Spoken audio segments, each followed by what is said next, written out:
Bom, EMESCAM 2020/1, questão 22, diz o seguinte: desde dezembro de 2017, a população brasileira ganhou mais uma ferramenta no combate ao aumento de casos de HIV.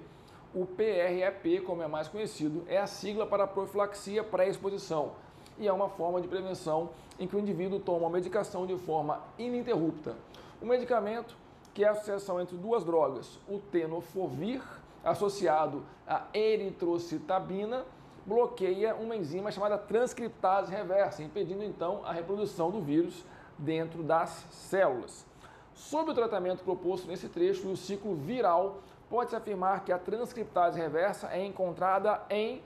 então vamos lá, nomes esquisitos do medicamento, não tinha que saber. A questão é sobre transcriptase reversa, o efeito dessa enzima para o HIV, então como o medicamento vai agir. Vamos lembrar então aqui? Olha só, pessoal, então o HIV, que é o vírus que causa AIDS, é um vírus envelopado, ok? Que vai então parasitar a célula hospedeira. De que maneira? Ele possui aqui no seu envelope proteínas que são ligantes, que se conectam a receptores da membrana. No caso do HIV, especificamente a proteína CD4 é o receptor típico para esse vírus poder se conectar à célula. Então ele se conecta, ocorre a fusão do seu envelope com a membrana da célula, então o conteúdo é jogado para dentro da célula. Quem é esse conteúdo? O capsídeo e o material genético, que é um RNA. O HIV é um retrovírus. E o que é um retrovírus? Retrovírus é o vírus que possui transcriptase reversa. Essa enzima, está aqui, a transcriptase reversa, vai agir fazendo a transcrição reversa. Transcrição é a produção de RNA a partir do DNA, tendo o DNA como molde. Então a transcrição reversa é o contrário, é quando o RNA serve de molde para a formação de um DNA. Então, ocorreu aqui. Então a transcrição reversa gerou então o DNA, uma fita que serve de molde para outra fita.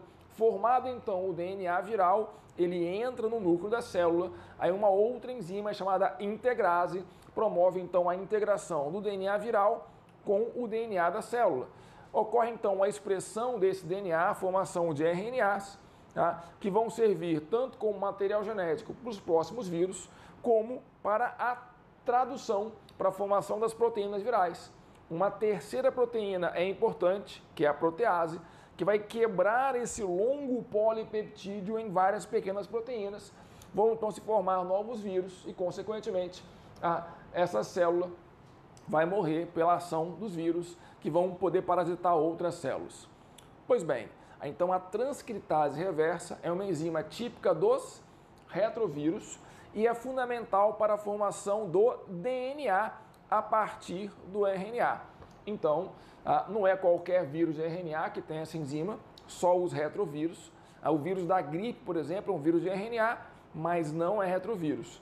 Então, só os retrovírus têm essa enzima, sendo responsável pela formação de DNA viral de fita simples e depois esse fita simples serve de molde para a formação da outra fita, formando então DNA fita dupla. Pronto, essa é a resposta. Por que como seria a D? Retrovírus, sendo responsável pela formação e inserção do DNA viral no hospedeiro. Não, a inserção não. Lembra, mostrei agora há pouco, a conexão do DNA viral com o DNA da célula hospedeira é feita por uma outra enzima chamada integrase. Não é a transcriptase reversa que faz isso. Beleza? Um abraço.